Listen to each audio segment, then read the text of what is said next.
Hello, friends. I hope you're having a great time. I don't know about you. I'm so glad it's not 100 degrees outside. Hey, we have in the studio with us Gary Meek. Hey, Gary. Hey, Clay. It's good to be with you today, I'm brother. so glad you're here. It's been too long, but... Yeah. So tell us about your family. Well, I'm blessed to be married to an incredible wife, Sabrina, and we have two sons, Chris, who's the older, Garrett, who is in his late 20s, and now we're enjoying grandchildren. So we have 3 grandkids, and they are our world right now, and I love every second of it. We're just blessed. Beyond well, you measure. met my youngest great-grandchild. Yeah, and you didn't give her enough time out there. She was a little frustrated. Papa was leaving me. That's true. Yeah, there's a lot of truth to that. You just got back from a fishing trip with Max and Suzanne? Yeah. Did he put you on some fish, brother? He did. The boy can catch some fish, man. We were in southern Colorado over in South Fork going after some rainbow trout, brown trout. Not much of a fly fisherman, but I'm trying to learn. And he and a couple of other friends, a blessed time.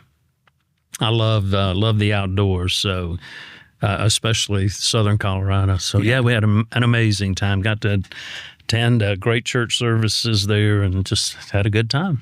Yeah, it's no secret. I love fishing. Now, I'm not a trout fisherman, only because there's no trout fishing in Dallas, Texas. You know what I'm saying?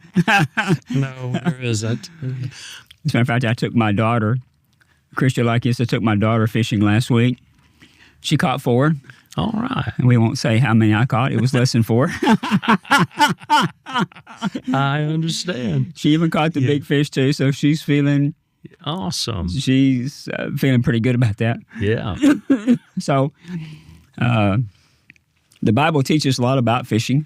Yep. What's your favorite story in the Bible about fishing?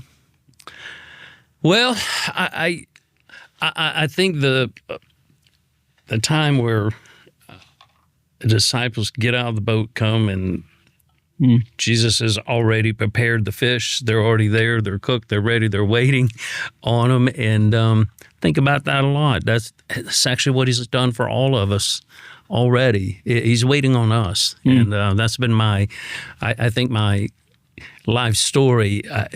I've never found him waiting or me waiting on him. I'm always trying to catch up to what he's instructing and what he's calling us to do. And, I feel so blessed, Brother Clay, to be able to make this connection. I came into ministry pretty late in life, and we have the privilege of pastoring an incredible church there in Irving, Heartland Family Church, and with my wife and myself. And it's just, it's been such a blessed time. At the same time, this has been the most trying time. It's because you when you put everything you have into it, you never let it go. It goes home with you. You go to it, and it goes with you. So, but it's in a decision. We were talking just last night. It was not a hard decision to make, but the process of having made the decision brings a lot of decisions you're not aware you're going to have to make, and places that you're going to be in. I'm grateful for all the years in the business world. God blessed us, and when he said it's time to walk away from it, we were able to do that and make a full-time commitment to build the kingdom of God, not our kingdom, but his kingdom. I, like yourself, there's no higher calling. Yeah. To be a pastor. Yeah, I believe that. People, they get excited because they get to meet the president or whatever, and I'm going, that's a step down, brother. Yeah.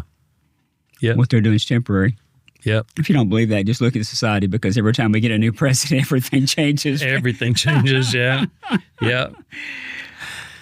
Being a pastor, I believe it's the highest calling, and the challenge with that is that it presents a bullseye on you that we didn't anticipate. Mm-hmm.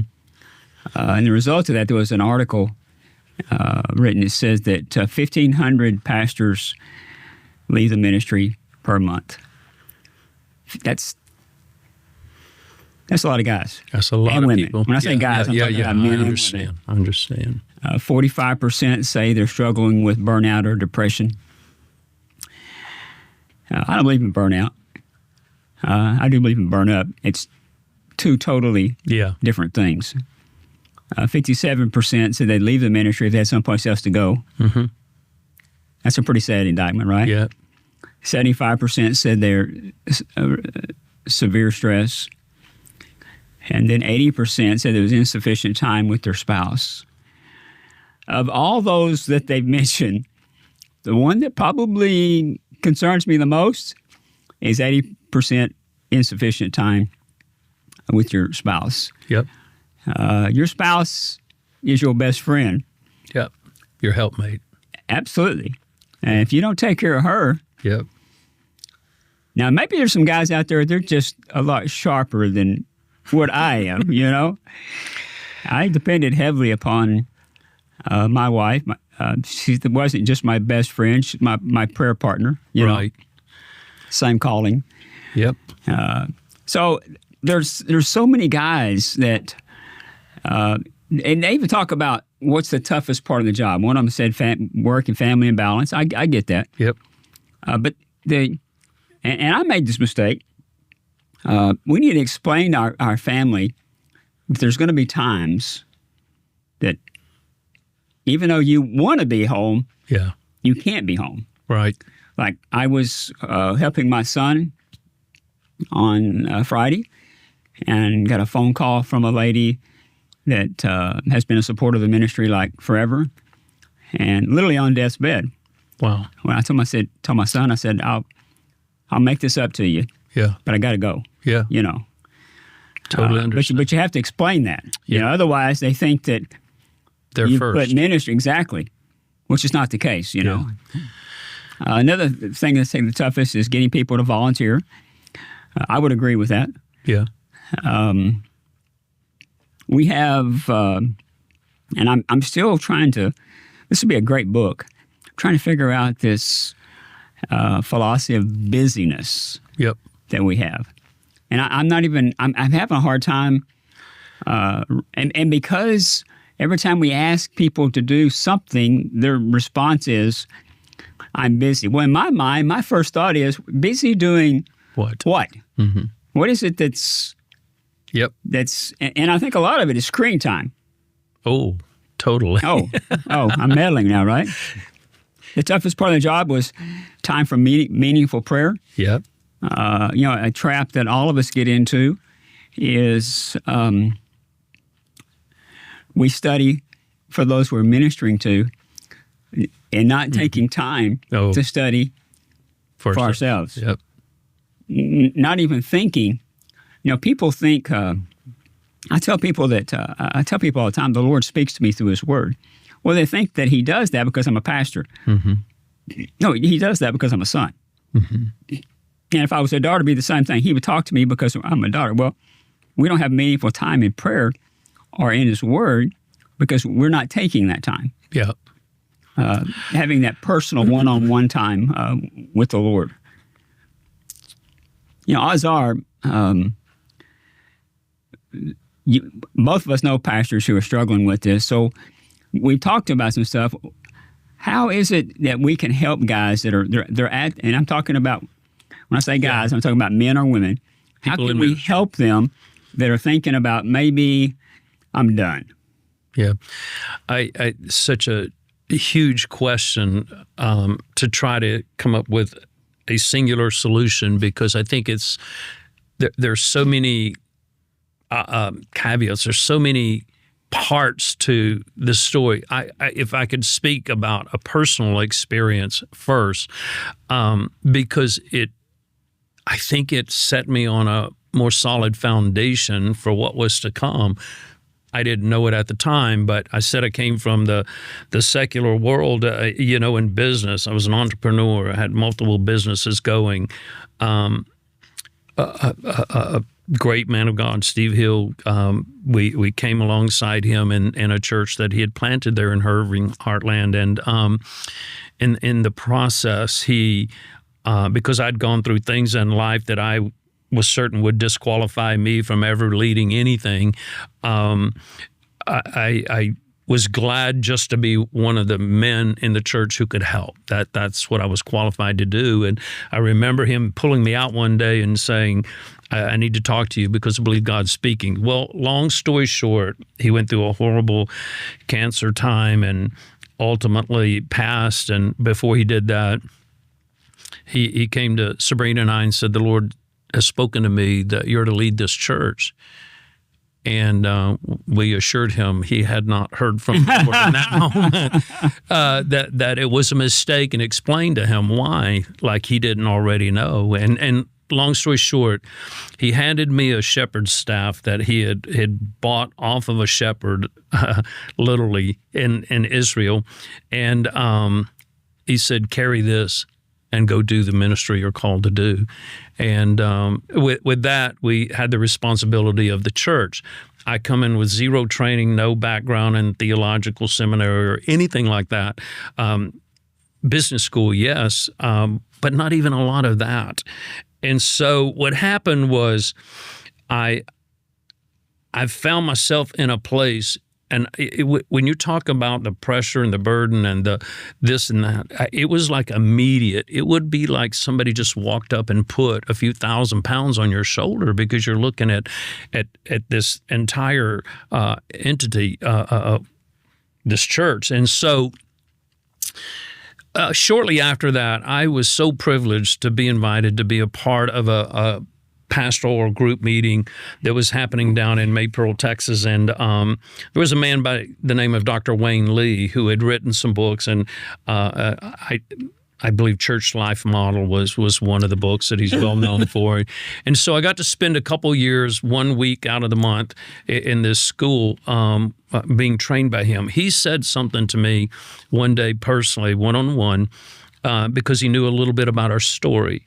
And see, one of the things that I bring into ministry, this was me, is the competitiveness of being number one, of being the biggest, being the best, having the all in all. And I think that is a dangerous thing because we're from an early in youth, we're told we're in competition with everybody else. If we don't finish first, we're the loser, right? That was my mentality. I had to win. If I wasn't the winner first, then I was a loser. So, not to be, if I can, are you telling me that you and Max had some competition when you went? Oh, guaranteed. I caught the biggest fish, right? No, we measure, right? We keep track of that. No, but what happened on this particular day, Dr. Lee sat me down and he said, I just want to talk to you. And this is what he told me. He said, it does not, your success will not be gauged in heaven based on the size of your church. 1,000 is not success. So because somebody else has 5,000. So now I've got to, he said, your success won't be based on the number in the church. Your success will be on reaching the capacity that God's placed within you. You could have a church of 200 and be totally successful. And that doesn't register with my mind because it's like, no, there's more people. We went through this whole process of him trying to explain to me, don't be so driven to the number. Yet, growth is exactly what we're in the business to do. We want to see disciples. We want to see people. So I had to unpack that in my own mind and figure out a way, okay, how do I do the one thing with the other? And I think the parable of the talents in Matthew 25 really helped me the more I dug into that and studied it because as a competitive person, you want to be the winner.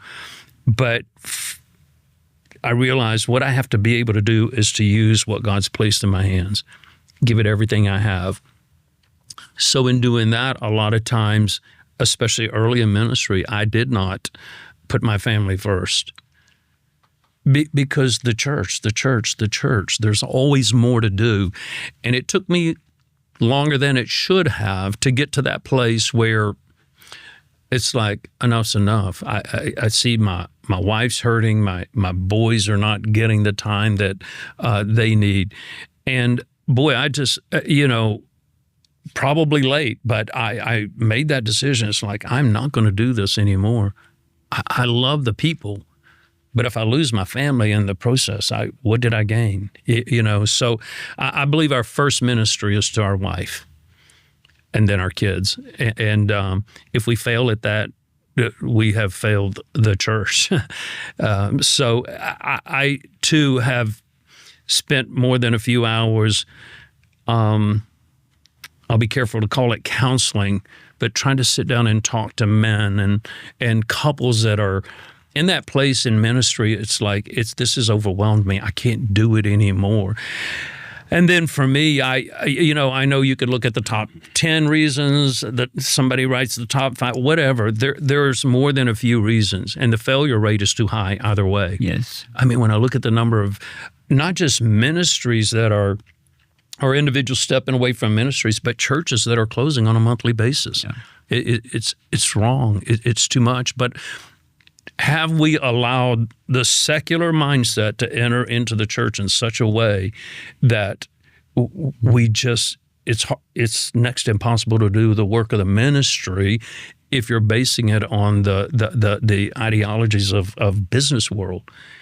And I know the two can cohabitate. I mean, you can have both, but my favorite word in the dictionary is balance. Mm-hmm. How do we balance these things? And I think we're at a crossroads. I think we're at a critical time. I think post-COVID, so many churches shut down, closed, never reopened. We heard the slogan, normal's not coming back, and I'm kind of glad of that. Yeah. I'm really kind of glad that we're not looking for normal. We're looking for something greater than normal. Yeah. For us, the COVID season became our busiest season ever. The weekend that was announced, and we're under this plague of COVID, the very next Saturday we had our first food distribution, public distribution in Irving, where thousands of cars lined up, and we gave away tons and tons of food. We've been doing that now on a bi-weekly to monthly basis ever since. Have one this weekend we'll be doing 10, 15 tons of food will be given away. And so, but even in that, it is a good thing, but it can become a works thing. We need to do this because that church over there does it, or you get into these comparisons. And my number one thing is what I have seen, the busyness that I put myself in will come out, and I'll start feeling financial pressure. You see moral failures, way too many moral failures, because we're trying to perform in ministry rather than be a minister. That's just a personal take. And you said it. I do not believe that it is possible to live the Christian life just because you go to church. I don't believe that, Clay. I could be wrong. I believe the only way you can sustain a relationship with the Father, be in the Word every day and spend time talking with Him every day. It's about relationship. And that, I think we get busy and we forget those two key things. Yeah. Pastors have what I call is the Moses syndrome. Okay. And Jethro addressed this. I'm going to read some verses to you right quick. Every week we try to give a verse to somebody. Yep. That will help them. And so it's going to take me, there's quite a few verses here, but it's worth hearing. There's somebody out there, they need this today. He says, yeah. He's talking to Moses. He says, this is not good. You're going to wear yourself out and the people too. The job's too heavy. Yep. For you to handle all by yourself. He said, listen to me and let me give you a word of advice, and may God be with you. He said, you should continue to be the representative before God, bringing the disputes before Him. He says, but select people from all capable, honest men who fear God and hate bribes. Isn't it interesting that he put that in there? Like money dictates what happens, even in the church. Yep. Just a thought, right? He says, appoint them as leaders over groups of thousands, 50, 100, and 10. They should always be able to solve people's problems, disputes, but bring the major cases to you. Let the leaders decide the smaller matters themselves. They'll help you carry the load. Yep. Making the task easier for you. He says, if you follow this advice, and if God commands you to do so, then you'll be able to endure the pressures, and all the people will go home in peace. So there are pastors that are they're watching today. They're listening this podcast. What would be your encouragement? They're at that crossroads. What do you think they need to do next?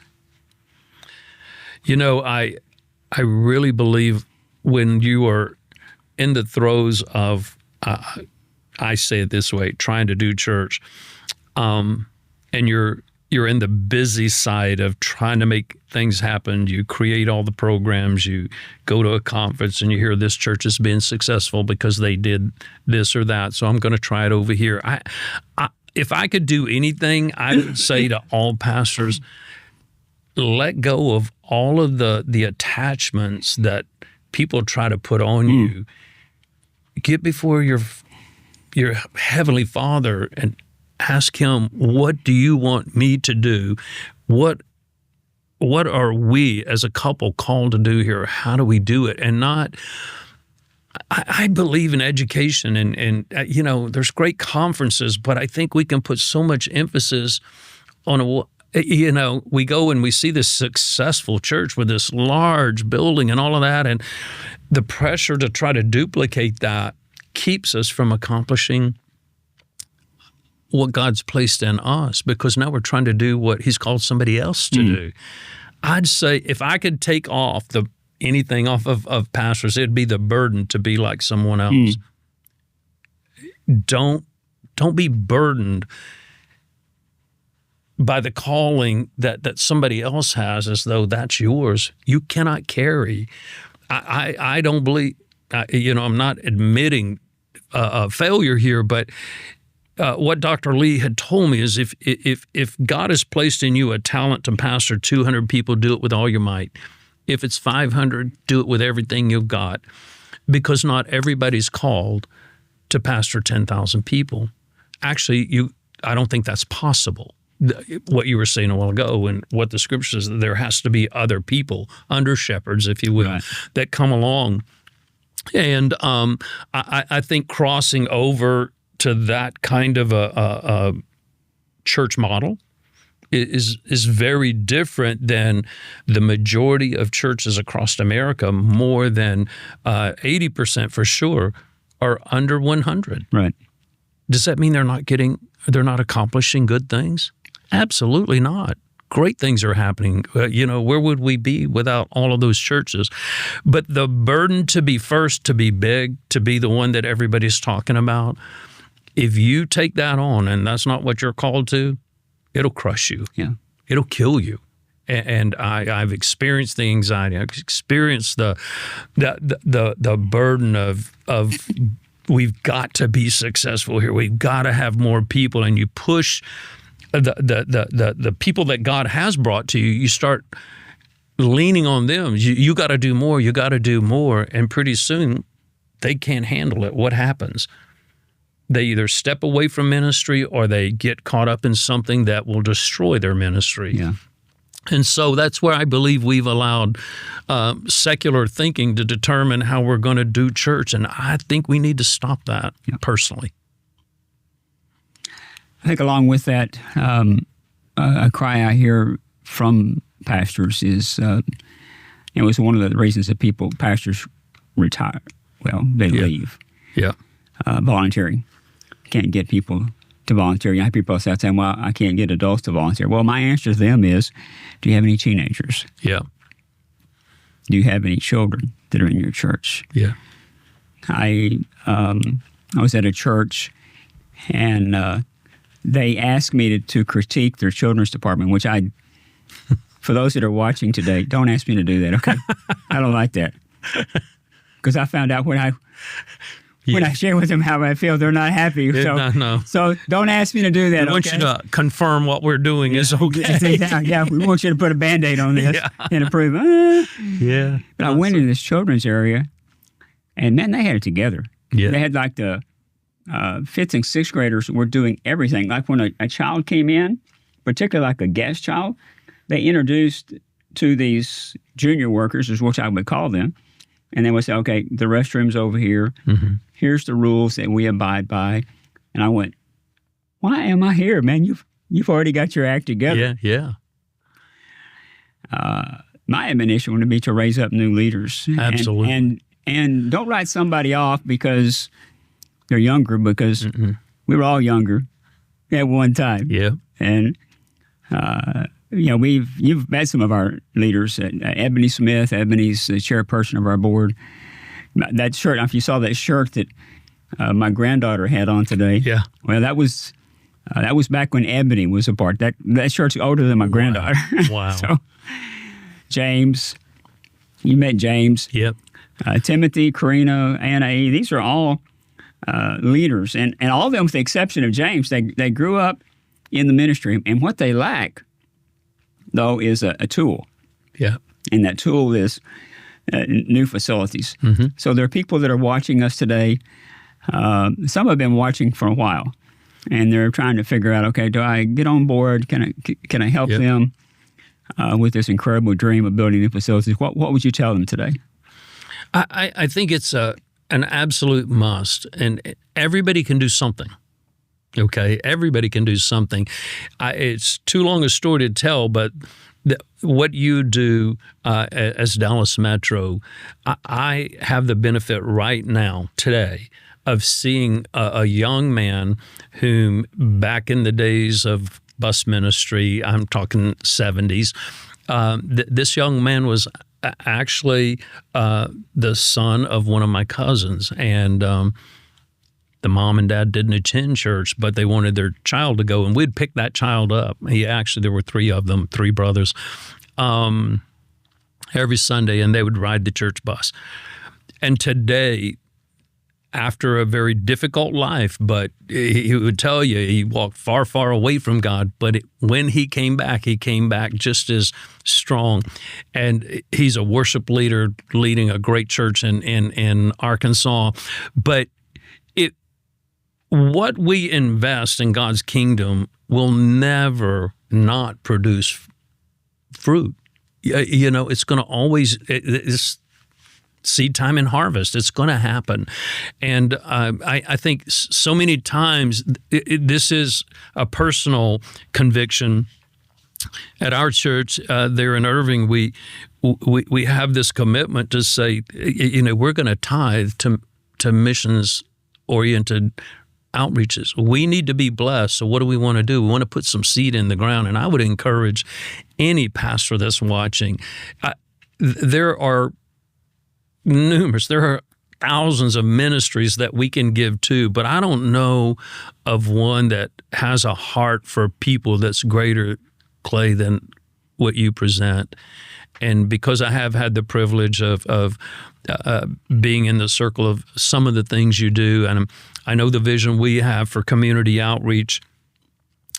If one of my almost weekly statements is, if we only have church and keep it in these four walls, we haven't accomplished anything. Until we take it out the door and to the streets, we have not done anything. And you know what I'm finding is, you mentioned young people.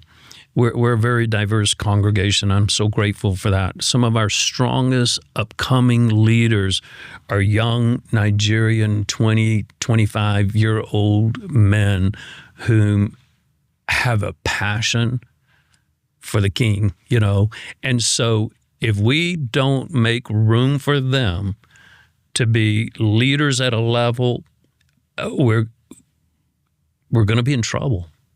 And I think for somebody like myself, whom sometimes you can think, well, it's time for you to get out of the way. I don't feel like I have to get out of the way. What I have to do is walk beside them. You know what I'm saying? Yes. And I think as pastors, as leaders, we have to support ministries particularly, I feel very strongly about this one.